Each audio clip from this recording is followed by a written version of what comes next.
Okay, welcome back, Reb Yaakov Homnick. We're talking about Reb Shlomo Carlebach, the second interview about him, and it's fascinating to hear from someone who knew him and someone whose father was very close to him, and everything else. And now you're telling us about a story concerning what? What was it that I asked you? Well, the last thing I mentioned was this babysitter that we had that we used for our children, but who was really a woman that had no potential to be married. Living with her mother, she was a simple woman. She was, she was a limited person in that sense. And the kind of, when I grew up, there was a lady like that on our block who used to sit at the gas station all day on a beach chair and say hello to everybody, but a limited woman. But he after this concert that he gave in this traditional shul that was not orthodox, and when she was so thrilled when she was telling me how much attention he gave her, and he took her phone number. I'm gonna call her up, You mean to say he called her up? He wanted to meet her, to date her? No. He's gonna call her up before Shabbos from some other place where he is, just to ask how she. It was just a thing of just of simple humanity to a person like this who's, like I said, I don't think she ever was on a date in her life. And when I saw something like that, it just. It's the kind of gentleness and lovingness that a lot of us would like to be able to have. So she was a babysitter in your house? Yeah, we used her as a babysitter, but she was a person of limited capacity. I mean, she could call 911 if an emergency happened. We gave her certain instructions, but she didn't have a job or to go to an office and have a job. She lived home with her mother. I understand. So what you're saying is you saw how concerned he was for another Jew. Yeah, it was just obvious, right? Love with Jews. That's all it was. He had nothing to gain at all. Right. But what I'm asking is if he spoke about why people rejected him, especially the Orthodox world, and how did he? I mean, okay, you said last time that it became, what's the Lashon Chazal? The sages use a term to express what you said. It just Kvardoshu Borabim. No, in other words, it's something that's like it's acceptable by everyone, and it's not being done with shame kirva, which the Shulchan Aruch, for the sake of sexuality or intimacy, but rather just it's passé. It's the way it is today. You give a hug, you give a little kiss, and you go on. Right. You're saying that was what you think. Well, it might be his consciousness. Right. Well, there was a kind of paradox to it. On the one hand, he's doing it specifically to show them that the rabbinical world cares about you. Hashem cares about, he's doing a little bit of that, while at the same time he's relying on the heta of it doesn't matter because it's not really intimate. So there's a little bit of a dichotomy there, obviously. And again, as I said, I'm not taking a halachic position. Right. But he had worked it out to a kind of a level where it didn't seem to be a problem. Right. It wasn't creating assurance for him that. Right, but the fact is that he probably lost lots of his friends over the years. Right. So therefore, that's what I'm saying. So therefore, you can't. I knew guys who kept up with him over the years. My father didn't, but I knew people who did. But again, it was obviously an uncomfortable thing. Now you say your father didn't. Do you think that was because Rabbi Hutner told him he shouldn't, or that was your father's own decision? Yeah, definitely. Because Rabbi Hutner kept up with him. Yeah, right. So it was definitely my father's own decision. But as I said, the Rav Hutner's keeping up with him was also a double-edged sword because personally he kept up with him, but he would let the yeshiva guys know that he's not acceptable. And a friend of mine who's still alive, not so well, told me that Rav Hutner told him. Somehow he had a conversation with him and he said, like, explain to me how would you define what's Shlomo Carlebach on? What's a good way to pin it down? And he just said he's a guy with a big Yetzer Hara. Like you and I don't have a big Yetzer Hara. Right. Okay, so that either he really thought that, or he just thought that it's best for Yeshiva Bachman to think that. I don't know, but he definitely was not going to buy into it and start saying, "Well, he's a holy soul," and he did none of that stuff, Right. But did you ever hear Shlomo talking about Lubavitch, the Rebbe? Do you have any recollection? Yeah. I think because again, I would be standing there after concerts, and the guys would be milling around, and I like my whole point was I never want to be the guy asking the stupid question. Right. But I was as a reporter. I'm listening as a reporter. Let the other guys ask the stupid questions. And so he would say things like that. That the Friedrich Rebbe sent me out to the universities, and then at a certain, this is how he would say it. I heard him say it multiple times. He sent me out to the universities, and I would try to make concerts for men and women separate, and basically two schleppers would show up. So the two who can't find a girlfriend or a boyfriend. Right. So he says. So basically, I came back to the Rebbe and I said to him, "It's not working this way. The only way to do it is to do it." Right, but did he say the Rebbe or the Friedrich Rebbe? The You Friedrich remember? Reb Yosef. He was still saying Reb Yosef on this point, the Friedrich Rebbe. Although I'm reading your book, I saw it was the time that was bordering two Rebbes.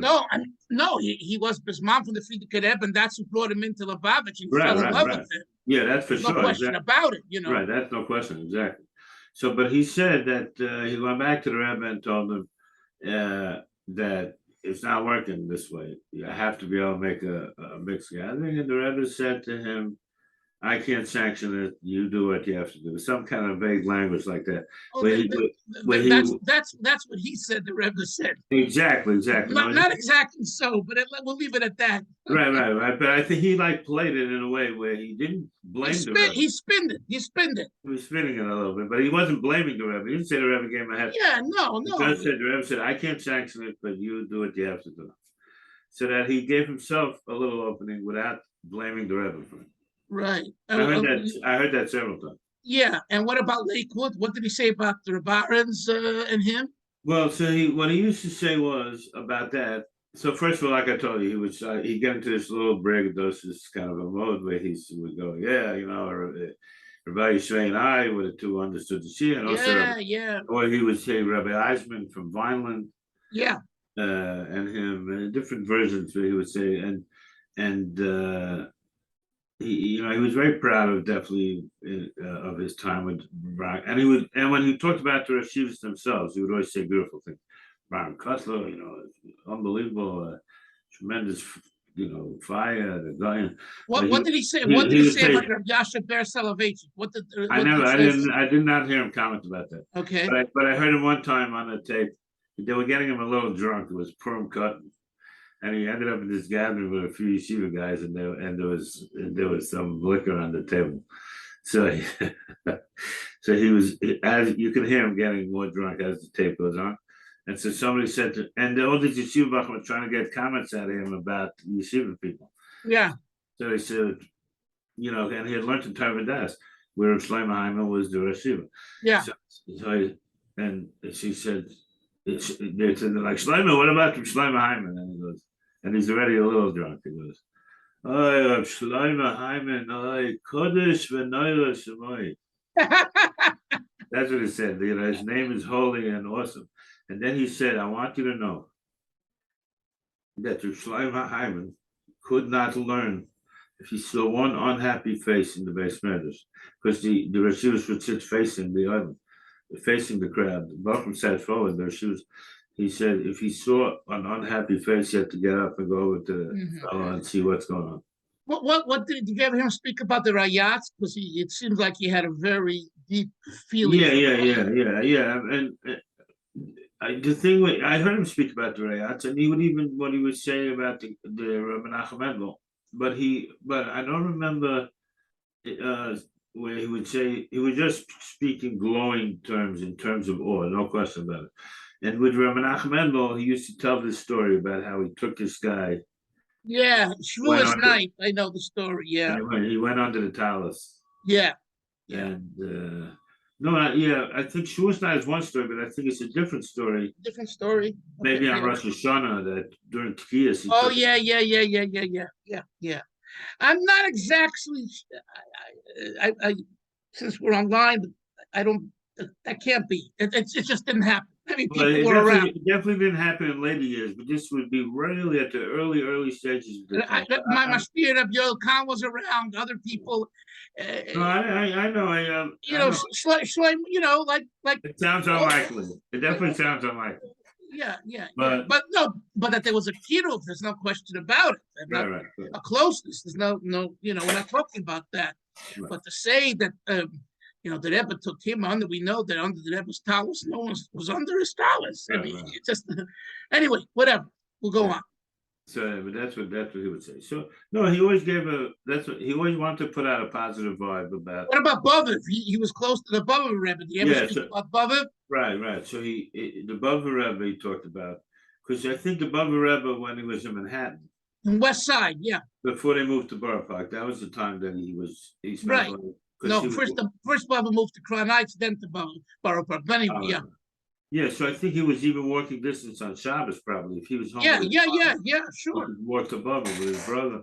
So he definitely had a very warm feeling about the Baba, and he would say very nice things about him. I'm trying to think if I remember anything specific.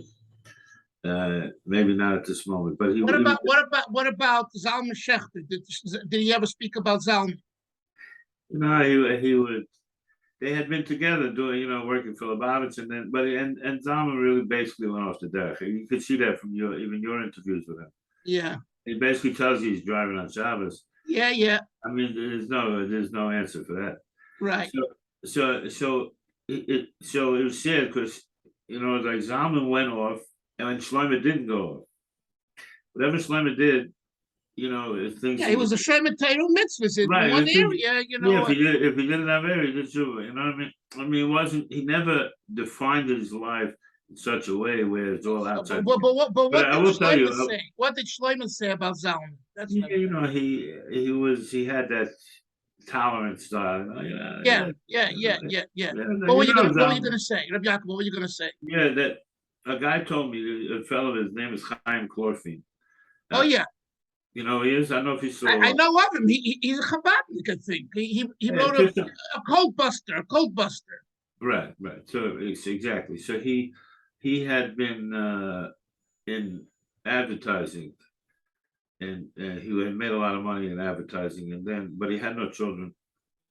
So he moved to Israel. Like he cashed out and he moved to Israel. Is he still alive? I don't know.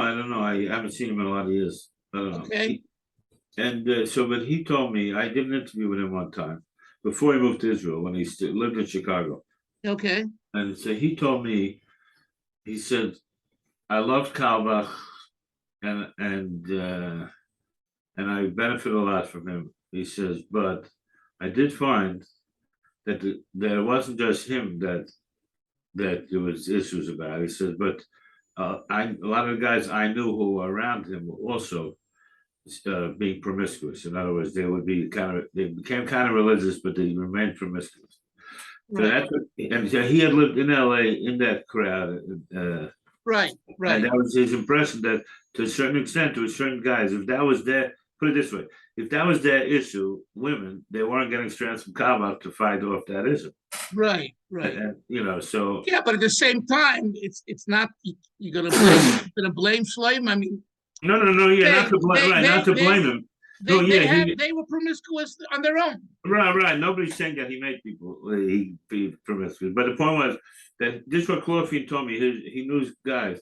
He said that the guys who had a problem with that before and they were drawn to the front guy, a lot of them couldn't overcome the problem. Right. So, all right, it is what it is. That was what he told me. I'll tell you a funny story with a guy, very chashuv guy. His name is Sherman. and his father was a wealthy psychiatrist in Southern California, and his father wasn't religious, and he was being drawn to religion. And you're talking about Bob Sherman? No, I don't remember his first name. He lives. His father helped him, and he built a beautiful house in Telstone. He has 10 or 11 kids. A very fine guy. Not a Chabad guy. No, No, not a Chabad guy. no, someone else. Okay. Yeah, very fine guy and a very fine wife, and the Choshen Mishpacha, and he also has this beautiful house that his father helped him build in Telstone. So he was very nicely settled. When I lived in Telstone, it's already more than 20 years ago. So I was schmoozing him. So he told me that when he was being drawn to Carlebach, and Carlebach had the House of Love and Prayer in San Francisco, but he lived in Los Angeles. We grew up in Los Angeles. So there was this like puddle jump plane. That's what they would call it, a puddle jump, because it's a short flight. Yeah. It's like jumping from over LA. It's less than an hour from LA to San Francisco. Right. So we used to call it a puddle jump, but that was the expression. A puddle jumper, okay. You jump over the puddle. Right, I got it. And so he would go like every Friday for like $29. He would fly to San Francisco and be there for Shabbos at the House of Love and Prayer.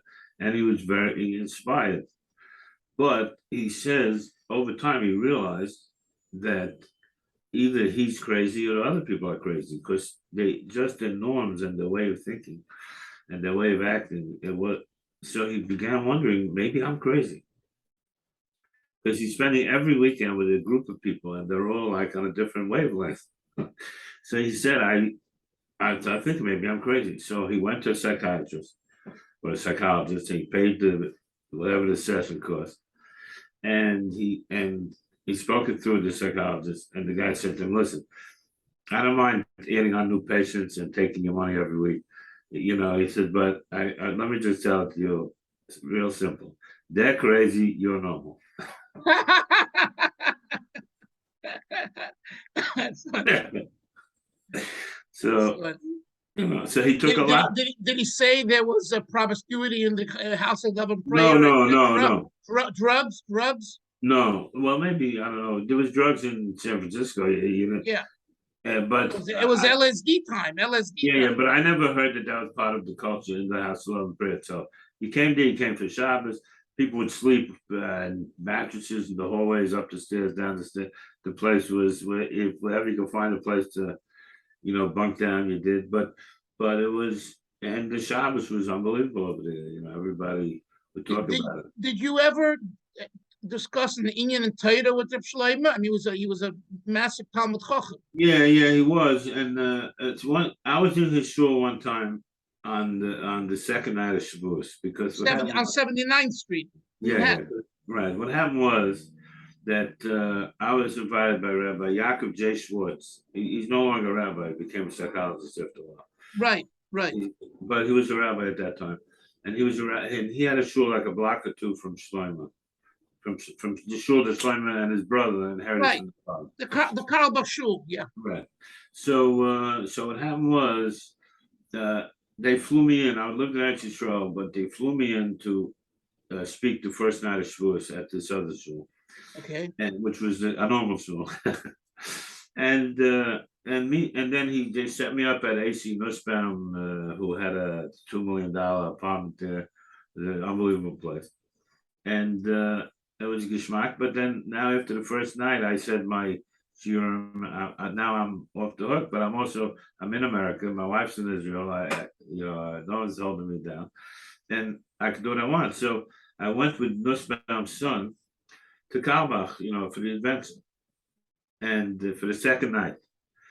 So basically, I thought maybe they're gonna have learning the second night, but they didn't have learning. What they just did was that the meal went on for like 4 hours, and he was sitting up there. What's one of the interesting things was that his divorcee wife would come, and so it was a very unusual thing because they were divorced. But she would come, and then at the end of the evening, he would deputize people to walk her back to her hotel. It was very tzenua. He didn't want to be walking her to the hotel, so that was very interesting. But so he's sitting next to his ex-wife. and then the whole thing was that he had gave you a real taste of his whole movement, because every person in the room, there was 80 people. Some were couples and some were like singles, older singles.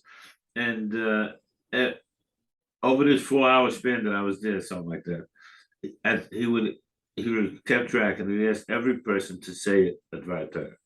So every single person contributed, and it went on for hours. But the thing was that some people would say like a nice word that you could hear in any shul, and some people who would start saying, and they ish bits of Torah, and they knew what they were talking about, a few.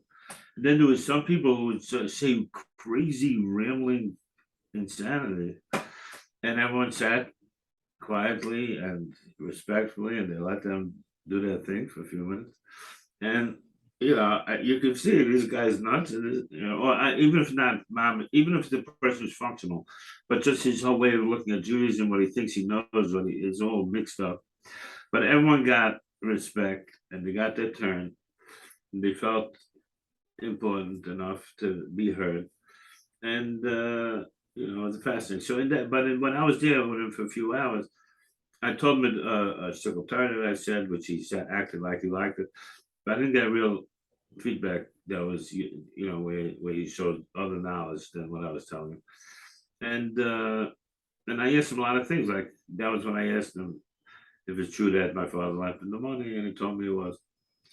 But there's a very fascinating thing that happened, and I'll try to tell it to you as fast as I can. Was that he used to have every year in Toronto, Dov Friedberg, because remember his wife came from Toronto. Yes. Her father was a chazan in Toronto. Right. She had a few brothers that lived there. So he would live part of the time in Toronto, even when he was officially living in Israel. And so once a year, Dov Friedberg, who was a billionaire in Toronto for a very chashuv ben Torah, who originally from Chile. No, not originally from South America, but he built up the community in Chile. Very interesting guy. So Dov would once a year have Carlebach give a kumzitz in his house, and all these Rabbeim and Rabbanim would show up. It was unofficial kind of an event, in Dov's house. And there was a guy, I think his name is Shneur Zalman Reichman, not from the really rich Reichmans, who was a tremendous asking. He would help people find doctors in hospitals. A great guy, but it really burnt him up. I was sitting with him, and while Carlebach was still alive, and he really burnt him up. I don't understand what Dov is doing. Why are you giving cover? Why are you showing disrespect to him? And not disrespect, and all these people who are rabbis and yeshivas, and they're going in, they shouldn't be going. So he was against it, but they did. The fact is, Friedberg did. He's a wealthy guy, and people would come, and so I had a guy who would get me the tapes of those evenings. Very fascinating tape. So I wanted to tape, and usually the tape would be Carlebach is singing, his voice is distinct, and you hear people singing along. Or you could it's a performer singing and the crowd singing and simultaneously. But there was one song where I don't hear him singing. The crowd is singing it, and he's not singing it. So I suspected maybe that's not his song. Maybe it's a guy. Maybe he let a guy from the audience who said he composed the song. Maybe let the guy sing it. And maybe that's. So I wasn't sure it was his song. So when I came to in that time in Manhattan, in that town, I said to him, Shlomo, can you confirm to me the story of what's behind this song? The way the song goes is the first half is a niggun without words, and the second half he sings the words. So it goes like this. I did it, I did it, and I die. I did it, and I die, die. I did it, and I die. I did it, I die, die. That's the first half, no words. And then the second half is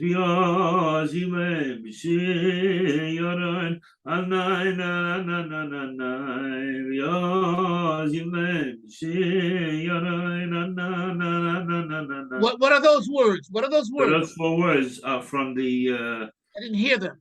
V'oz Elaine B'Shir Yoren. which means that the mute in the future, in the time of Mashiach, the mute will burst out in song. Right. And those words are from the what you say before benching at Sheva Brachos. When someone got married and it's a time of renewal and connecting with the future, so you say that there'll be a time in the future where even the mute will be able to burst out. Right, praise and sing, yeah. Yeah, and I thought what I thought was especially beautiful, besides that it's a nice melody, but the whole it acts out the whole idea, because in the first shift there's no words and then there's words. It's like the mute getting the words.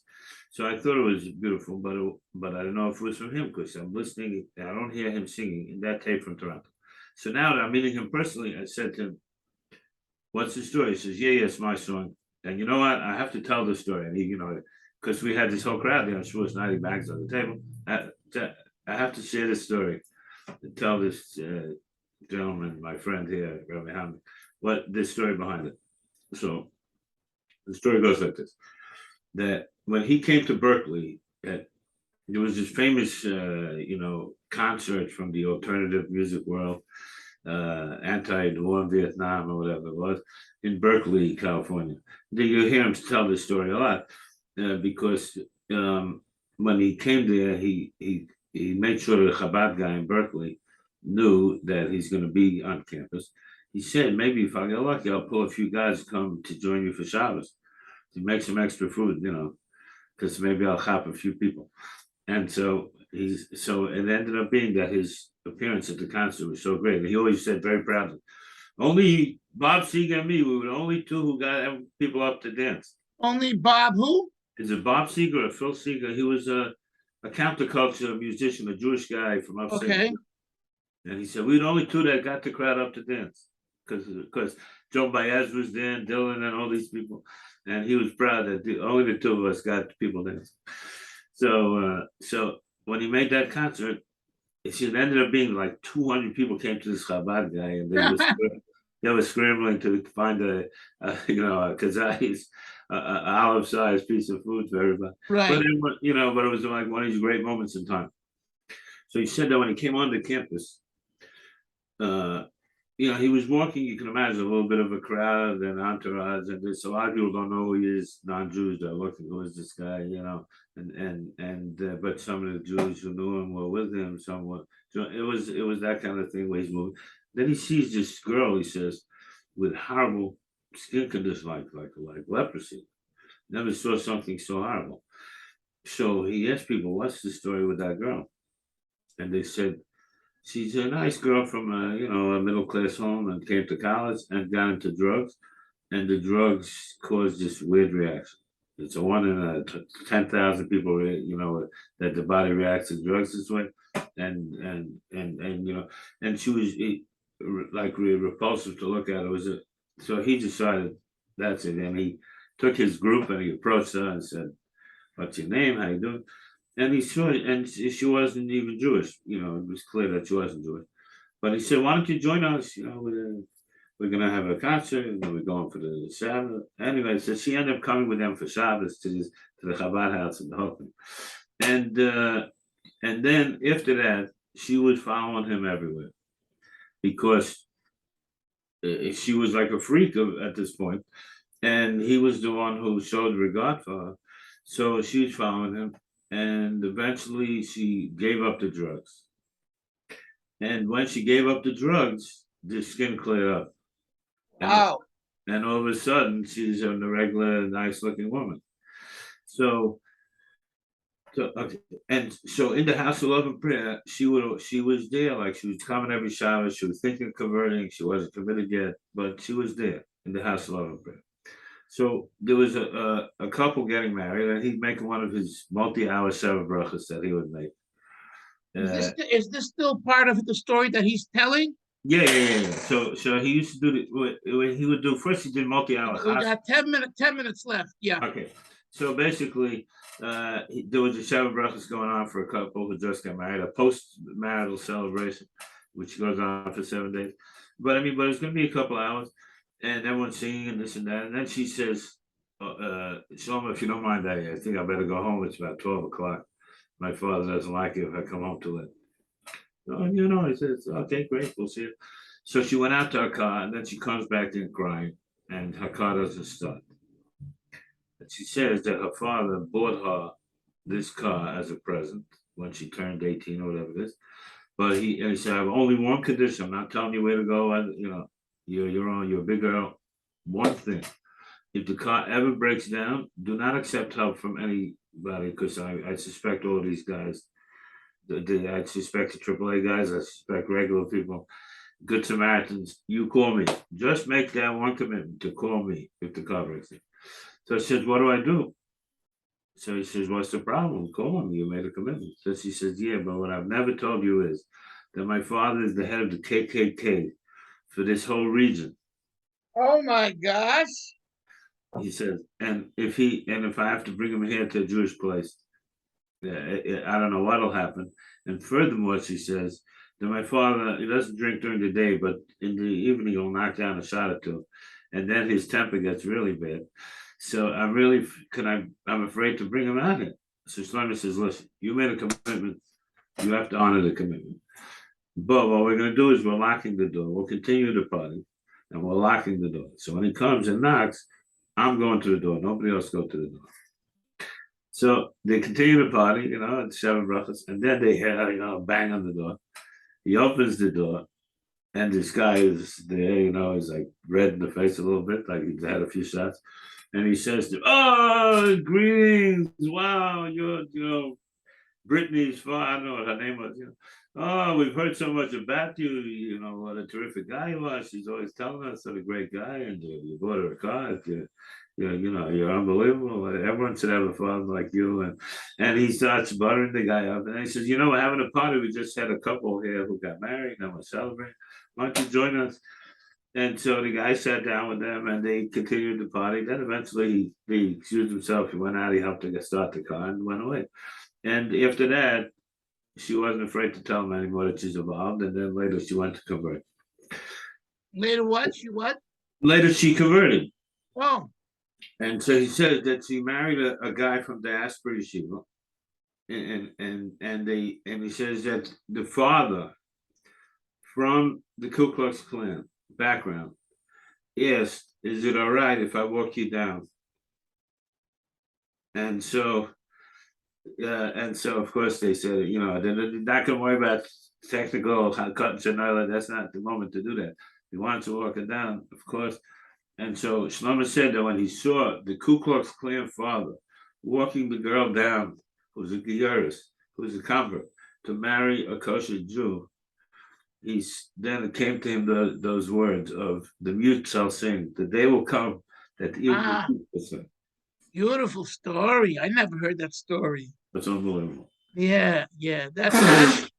Those are the type of experiences that he had, And he was also, we didn't speak about, time is pretty much up, but he was a master storyteller. I mean, to say, when it would say over a Hasidic story, he made it alive, and I listen and I start crying. I mean, it's just he's. So what else would you like to share about the Shlomo? So what I want to say is that we see very clearly. Oh, first let me tell you one more miracle story. Okay, we got 5 minutes, so you got to use it wisely. It's a miracle story that there's a family called Kadosh. That was his disciples, and in the early days of Ramot, before it was fully built up, they had a house over there. Somehow they got a piece of property and they built. It was this freestanding house, and they lived there, the Kadosh family, with a few kids. So all of a sudden, the phone rings in the middle of the night. I heard this story not from them, but from a different family that I was friends with. That was from Carlebach students also. The phone rings in the middle of the night, and Kadosh, the father, staggers out of bed, picks up the phone. Hi, it's Shlomo. I'm here in Germany. I'm performing in Germany, and I just got a feeling that I need you to come. Pack your bags, and I need you to come. And okay, the Rebbe the Rebbe said, and so because he got up, he smelled it's burning, and there was a fire had started, and he was able to save his whole family from the fire because of this crazy Wow. impulsive that he Wow. got from Carlebach from Germany. That's a great story. So yeah, when I heard that, I was like, "Whoa, that's special." And Yeah. then also in Amuna Wit, when she put out those few volumes of that magazine, so she got a letter from a guy. He wrote it out and he said like this, that he was at a Carlebach a concert with Carlebach, and he gave Carlebach his business card afterwards. Because Carlebach would do that. He would take your card and say, "I'll give you a call." Yeah. Okay. And then a couple of years went by, his life wasn't working out well, and he decided he's going to kill himself. So he says he set up a noose, and he pulled up the chair under the noose, and he's about putting his head into the noose, and the phone rings. So he's thinking to himself, "Idiot, what do you care that the phone's ringing? You're killing yourself." He says, "But no, but I have the impulse. The phone rings. I got to answer the phone." He takes off the noose and goes down, picks up the phone. And he says, "And it's, hi, this is Shlomo Carlebach. You remember you gave me your card, and I tucked it in a book, in a safer that I had at that time. And just now I picked up the safer to learn, and your card fell out. So I figured I have to call you." Is that unbelievable? It's unbelievable. So that tells you that this was a person who was really out there for people, and if Hashem thought he was worthy to use him as a shliach, as an agent to reach out and save people and do these kind of things, shows you that he basically, we don't have to write a hesh on everything he did. And truly racist things and all of that. It's not really our concern today as much as other than to say nobody should copy those things. but the larger point was that it was a dedicated person who went out to save Jews, and Hashem enabled him in many instances to really. Let me ask you, Yaakov, do you remember the moment you heard that he passed away? Yeah. I moved to Cincinnati from Israel, and somebody called me on the phone. It was a joke because he knew he wasn't sick. He always had tons of vitamin bottles and things.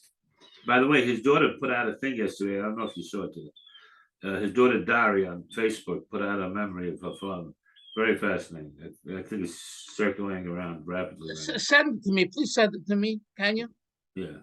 And so he always had these vitamin bottles when I was at the shul, vitamin bottles all over the place. And, he tried to maintain his health, other than he was all overweight, but who of us could say that we're free of that problem. So, but he died suddenly on the plane. And the Scully Rebbe was on the plane, which is interesting. The old Scully Rebbe or the today's Scully? No, I think it's today. It's a younger one. And I mean, when they brought there was a doctor on the plane. They tried to revive him, but he passed away. But he accomplished quite a bit for 68 years or 66 years. He went a lot of places. He met a lot of people, and just the ability to keep producing nigunim songs that just have that quality. He was gifted. He was gifted. Yeah, but I told my online students this morning, that he only his compositions were all original, and he didn't take from others. Yeah. Every once in a while, he would tell you, okay, let me sing. I'll sing about this nigga, and I'll sing this little out nigga, or above him nigga. He would do that once in a while, much it's a nigga. But he would tell you that's it's not me. That's a vision. It's a nigga. I heard all of those from him. We've come to the end, so for now at least, I want to say thank you very much, and I really appreciate the fact that you remembered. In shul, I told the Chevra it's Reb Shlomo's yahrzeit, and that you remembered that I said we would do the interviews. I also want to encourage our listeners to get a hold of my book called The Real Shlomo. I think Reb Yaakov can attest that it's a worthwhile read. With a lot of details. Whether you agree with everything or not makes no difference, but I think it's written objectively and fairly. And as I said, I learned a lot from him, and let's hope that